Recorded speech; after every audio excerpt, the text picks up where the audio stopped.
kami hormati dosen penguji UKIN PPG dalam jabatan 2021.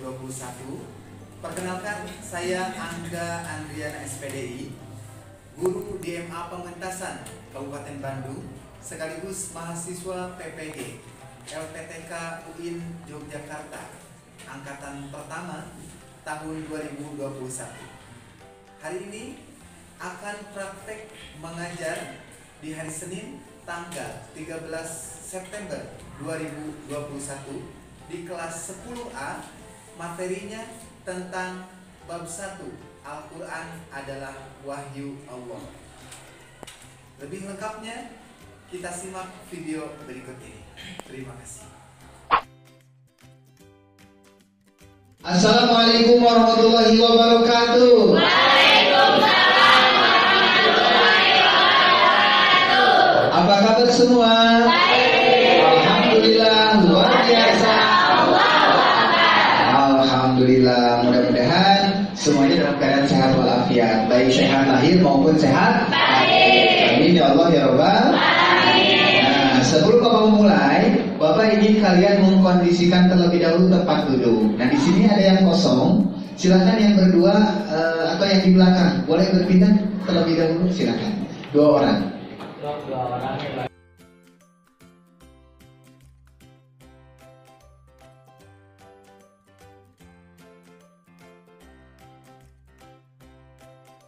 Dan supaya kita itu siap dalam menerima pelajaran, maka kalian harus mengkondisikan tempat duduk, mengkondisikan pikiran, mengkondisikan hati dan sebagainya, supaya ilmu yang Bapak sampaikan bisa sampai kepada kalian, insya Allah. Nah, kemudian kalian juga harus membiasakan kedisiplinan. Dan Bapak ucapkan terima kasih, kalian datang tepat waktu, tidak kesiangan. Kalian yang sudah memakai masker, Bapak ucapkan terima kasih, mematuhi protokol kesehatan. Dan yang ketinggalan maskernya, nanti di pertemuan yang akan datang kalian jangan sampai lupa lagi, ya. Siap ya?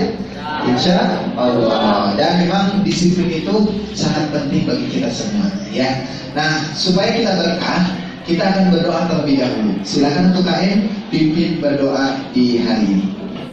Teman-teman, sebelum kita belajar, alangkah baiknya berdoa terlebih dahulu. Berdoa dimulai. Bismillahirrahmanirrahim. Rabbi zidni ilman warzuqni fahman. Raditu billahi rabba wa bil islami dina wa bi Muhammadin nabiyya wa rasula. Rabbi shrah li sadri wa yassir li amri wahlul 'uqdatam min lisani yafqahu qawli. Rahmatika ya arhamar rahimin. Assalamualaikum warahmatullahi wabarakatuh. Waalaikumsalam warahmatullahi wabarakatuh. Baik, supaya kita semangat hari ini sebelum memulai pelajaran, kita tepuk semangat terlebih dahulu. Bagaimana, semuanya siap? Oke, tepuk semangat.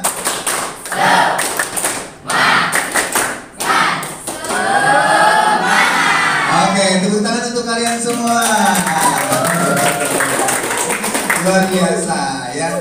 Kita hari ini akan belajar bab 1, Al-Quran adalah wahyu Allah. Nah, tetapi sebelumnya Bapak ingin absen terlebih dahulu. Kalian yang hadir boleh acukan tangan. Bapak akan absen satu persatu ya. Agi Ginanjar, oke. Amelia Putri, Dea Siti Wadijah, Dewi Rasina, oke. Muhammad Zaki, Nur Holiso, Pia Sophia, Sakir. Baik, kita doakan mudah-mudahan Pia diberikan kesembuhan oleh Allah Subhanahu wa Ta'ala. Dan tentunya kita yang sudah sehat jaga kondisi, apalagi kita lagi musim seperti ini, banyak sekali penyakit-penyakit yang bisa menyerang kita. Mudah-mudahan kita dalam keadaan sehat walafiat, sehat lahir, sehat batin. Alhamdulillah, insya Allah. Tentunya juga kita akan belajar di bab 1 ini dan akan membahas tujuan pembelajaran kita.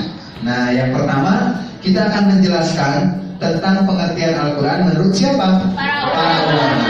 Yang kedua, menjelaskan nama-nama Al-Quran. Dan yang ketiga, menunjukkan perilaku orang yang berpegang teguh pada Al-Quran. Nah, kalian akan mendapatkan ilmu bab 1 ini. Al-Quran adalah wahyu Allah, tentunya dengan poin-poin yang akan Bapak sampaikan. Ya, kalian yang bawa buku tulis dan catatan silakan dibuka dulu catatannya. Nah, sudah ya? Oke. Bab 1 ini ada, lihat dulu, perhatikan di papan tulis. Al-Quran adalah wahyu Allah. Ada kata Al-Quran. Ini merupakan kitab Allah yang diturunkan kepada siapa? Nabi Muhammad SAW. Baik, sebelum Bapak memulai materi, Bapak ingin bertanya kepada kalian terlebih dahulu. Yang bisa beracungkan tangan. Sebutkan ada berapa jumlah seluruhnya kitab yang diturunkan oleh Allah Subhanahu wa taala. Boleh? Baik, Ai silakan. 104. Betul? Betul. Berikan tepuk tangan yang meriah. Luar biasa ya. Memang keseluruhan jumlah kitab itu ada 104. Tetapi yang wajib diketahui itu ada 4. Ya, yang 100-nya itu berupa subuh yang diberikan kepada para nabi. Dan yang 4 kita sudah mengetahui. Coba, kitab Injil diturunkan kepada siapa? Nabi Isa alaihi salam. Luar biasa. Kitab Zabur Nabi Daud alaihissalam. Kitab Taurat Nabi Musa alaihissalam. Dan terakhir kitab apa? Al-Quran diturunkan kepada siapa? Nabi Muhammad sallallahu alaihi wasallam. Luar biasa, tepuk tangan sekali lagi. Nah, dan hari ini kita akan belajar tentang nama-nama Al-Quran, tentang definisi Al-Quran. Apa sih Al-Quran itu?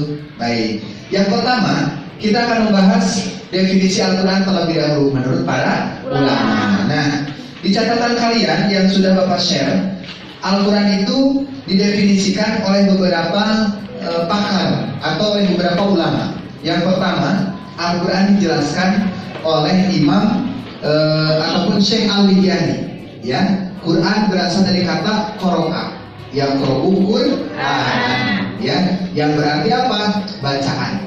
Nah, kemudian menjadi membaca. Nah, maka Al-Quran itu menjadi sebuah bacaan yang harus kita baca. Dan tentunya luar biasa, Quran itu ketika dia dibaca akan menjadi pahala untuk kita semua. Maka kita jangan malas-malasan untuk membaca Al-Quran, ya. Gimana kalau misalnya saya belum lancar? Tidak apa-apa. Yang belum lancar pun tetap diberikan pahala. Yang kedua, ada pengertian Al-Quran menurut siapa lagi? Menurut Syekh Al-Farra. Oke. Apa kata beliau? Kata beliau, Al-Quran asal katanya dari kata apa? Qoro'inun, ya, yang berarti bentuk jama dari kata qorinatun, artinya petunjuk atau indikator. Jadi Quran itu memang sebagai apa? Petunjuk. Nah, Bapak analogikan, Bapak contohkan, umpamakan. Misalnya kalian akan berkunjung ke teman kalian. Ketika teman kalian mengajak kalian untuk main ke rumah, tetapi kalian tidak tahu petunjuknya, hanya diberi nama saja.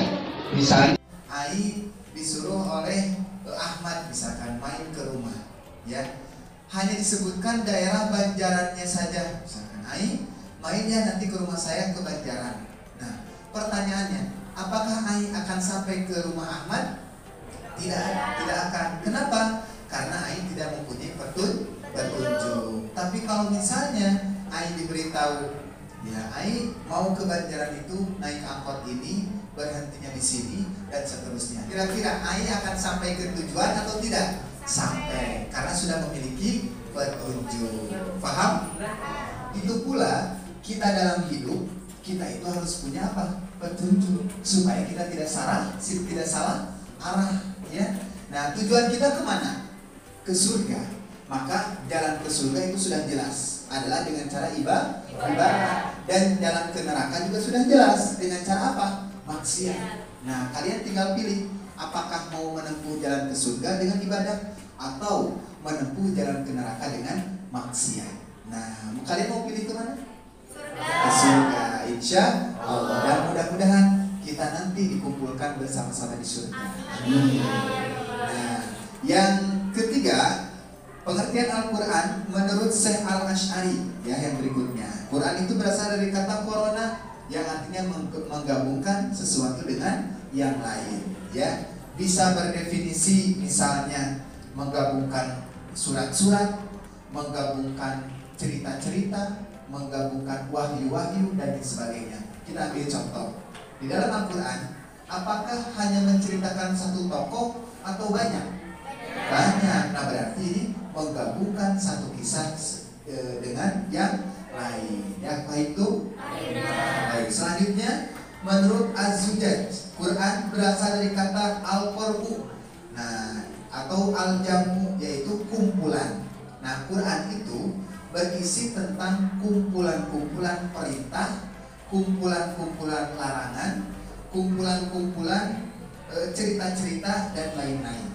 Ya, dan tentunya harus kita pahami dan kita yakini seluruh isi dalam Al-Quran itu adalah benar.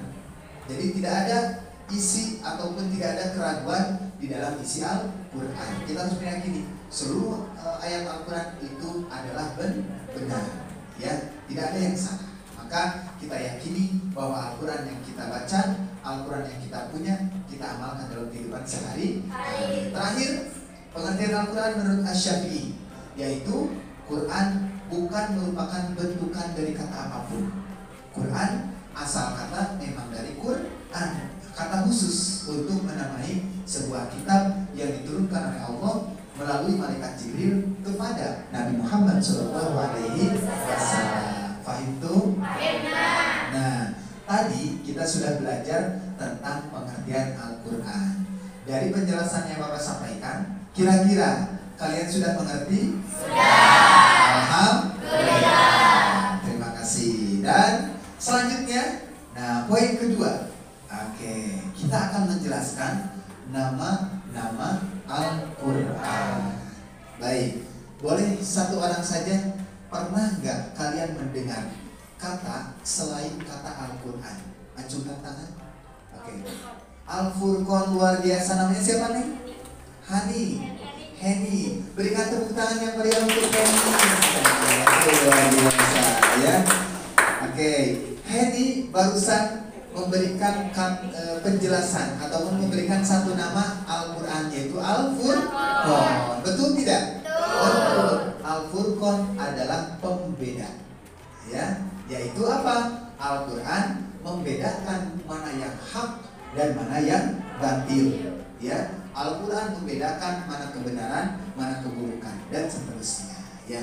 Nah, selain Al-Furqan, siapa lagi yang bisa menyebutkan nama Al-Quran? Oke, tidak ada lagi. Berarti Bapak akan sampaikan. Di materi ini kita akan belajar nama Al-Quran ada 5. Oke, yang pertama Al-Quran itu sendiri namanya, ya, artinya Al-Quran adalah bacaan.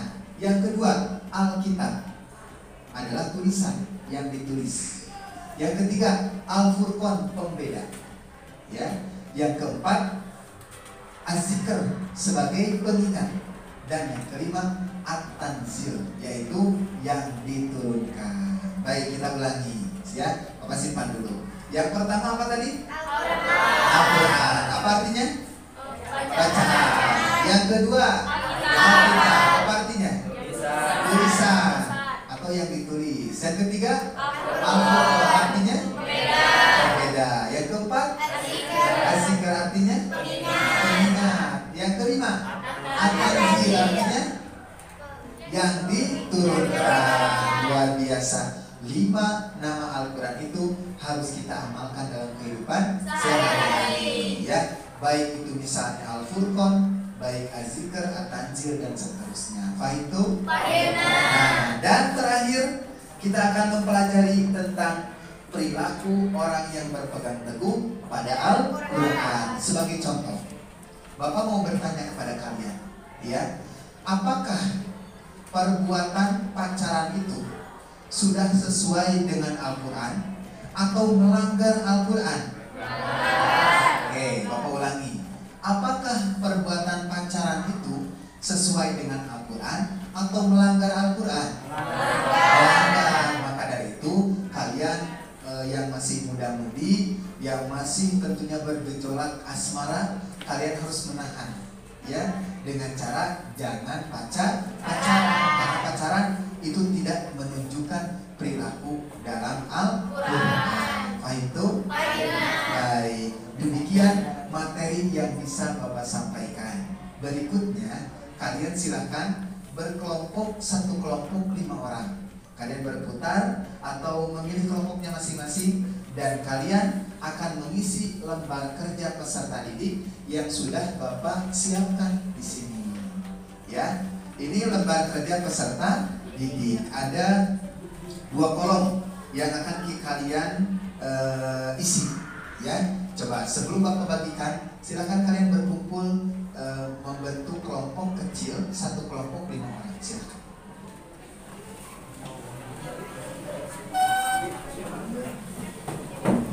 Ya.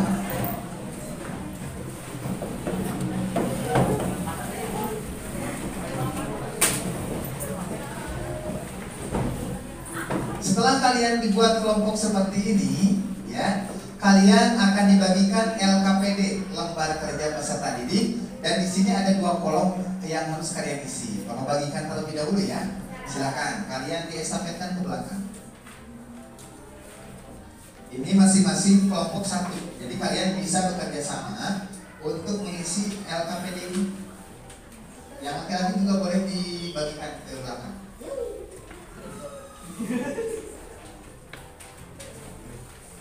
Sudah semua? Oke, oh yang sebelah sini belum ya? Yang belakang udah? Belum. Oke. Ini.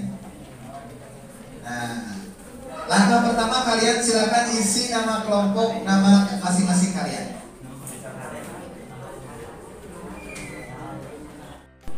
Sudah semua? Oh, silakan isi ya nama-nama kalian. Oke.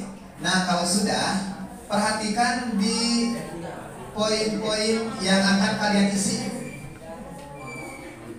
Oke.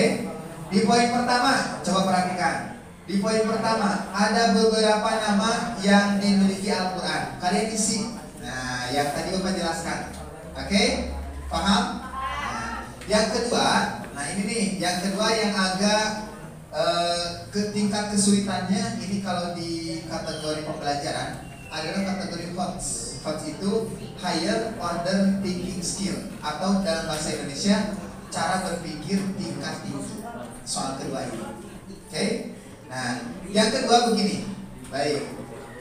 Anak-anak perhatikan. Kolom yang perilaku yang diamati kalian isi. Satu kelompok boleh isi 1, boleh isi 2. Ya. Pikirkan. Nah, apa instruksinya? Amati orang-orang di sekitarmu, baik itu teman, keluarga maupun tetangga. Nah, lalu bagaimana? Apakah tindakannya sudah sesuai dengan tuntunan Al-Quran atau belum? Nah, tuliskan sama kalian perilakunya. Nah, kemudian kalian berikan tanggapan di kolom yang sebelah kanan. Contoh, Bapak contohkan nih, seperti tadi. Tulis 1, perilaku yang diamati. Ada teman yang pacaran, ditulis sama kalian nih, ya. Nah, kemudian tanggapannya, menurut saya perilaku pacaran itu menyimpang dari Al-Quran, karena Al-Quran melarang untuk berpacaran. Seperti itu. Fahim tuh? Baik. Masing-masing kelompok boleh mengisi 1, boleh mengisi 2. Nah, silakan mulai dari sekarang. Waktunya 5 menit. Oke.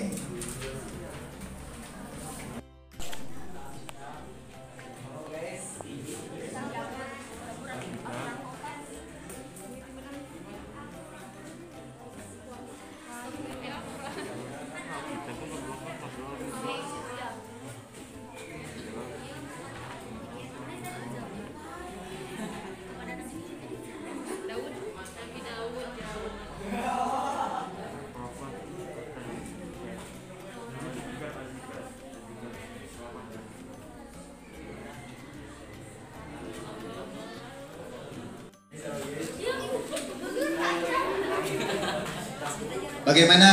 Sudah ada yang sudah mengisi?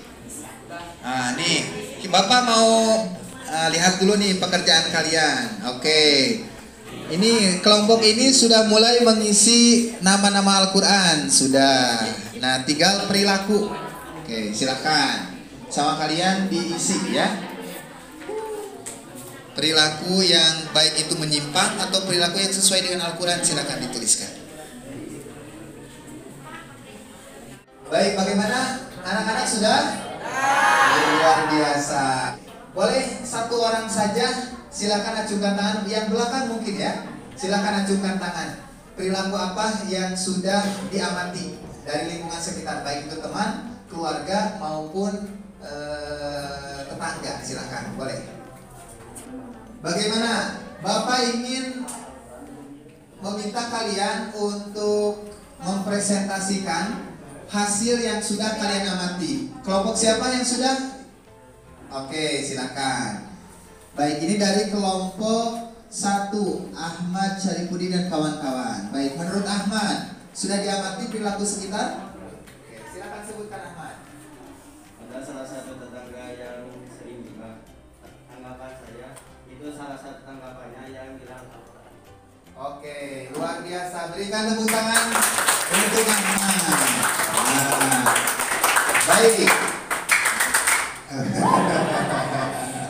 Teman kita ya menyebutkan perilaku ada tetangga yang gibah. Nah, dan tanggapannya gibah itu adalah perilaku yang salah, tidak sesuai dengan Al-Quran. Betul tidak? Betul. Oh, luar biasa. Tepuk tangan dong untuk kelompok Ahmad. Oke, nah seperti itu contohnya. Nanti kalian kumpulkan LKPD-nya, Bapak akan menilai, ya. Oke. Nah selanjutnya, setelah kalian mengisi LKPD tersebut, Bapak akan berikan sesi tanya jawab kepada kalian. Silakan kalian ajukan tangan dan sebutkan pertanyaan apa. Nanti kalau Bapak bisa jawab, Bapak akan jawab. Baik, dari kalian kelompok mana yang mau bertanya? Silakan.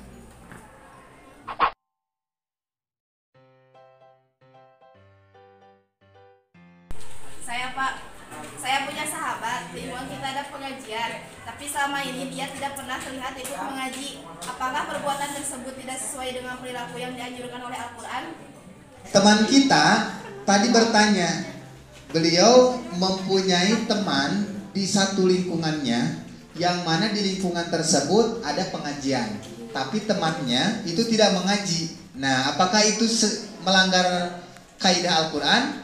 Gimana jawabannya nih? Melanggar. Ya, kenapa? Karena Al-Quran menyuruh kita untuk ibadah. Salah satunya adalah menuntut ilmu. Kenapa ilmu itu wajib? Menuntut ilmu wajib karena apabila kita ibadah tidak memakai ilmu, maka ibadah kita akan sia-sia. Makanya kalian harus rajin menuntut ilmu, harus rajin belajar, dan harus bersemangat. Tumbuhkan semangat dalam diri untuk menuntut ilmu. Siap? Insya Allah. Baik, terima kasih.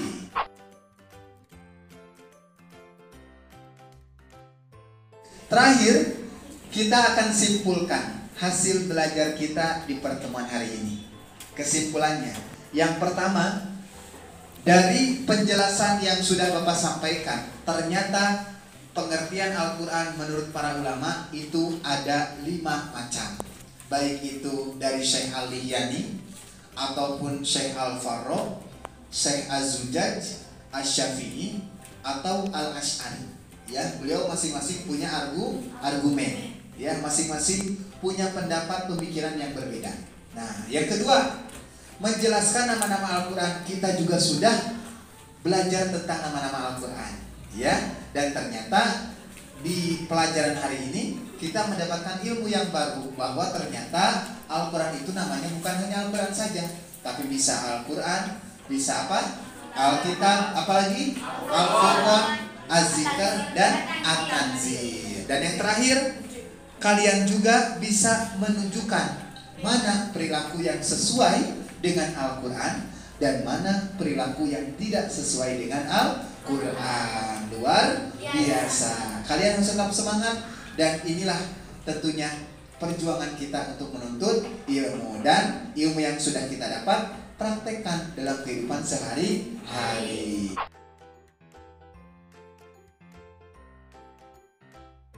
Nah, demikian pelajaran kita hari ini, mudah-mudahan bisa bermanfaat khusus untuk diri pribadi Bapak dan untuk kalian. Amin ya Allah ya Rabbal Alamin. Nah, terakhir sebelum Bapak menutup pertemuan kita hari ini, kita akan berdoa terlebih dahulu. Tapi sebelumnya kita kembalikan tempat duduknya seperti semula. Silakan kalian kembali duduk seperti semula.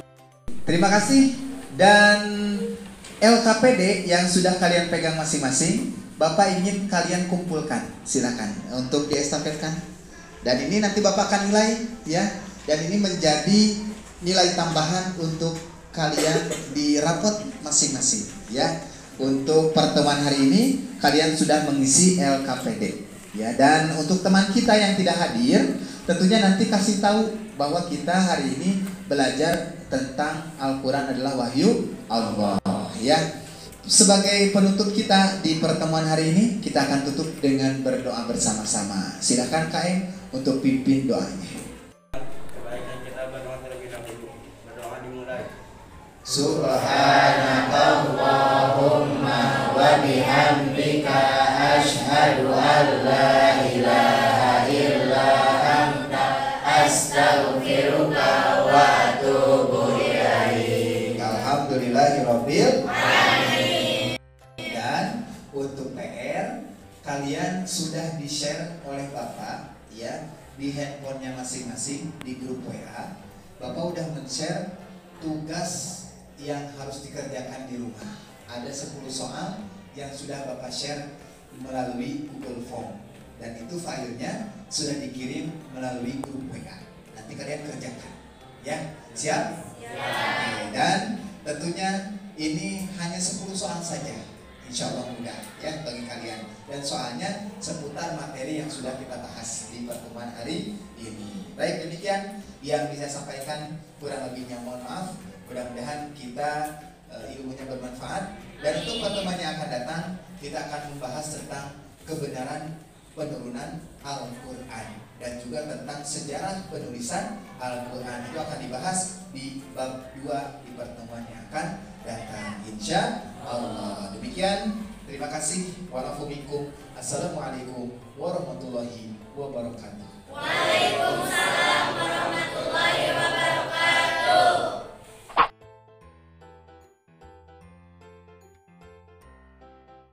Nah, maka Quran itu adalah sebuah naon, sebagai sebuah naon. Saya Pak, saya sudah saya punya salah bahasa.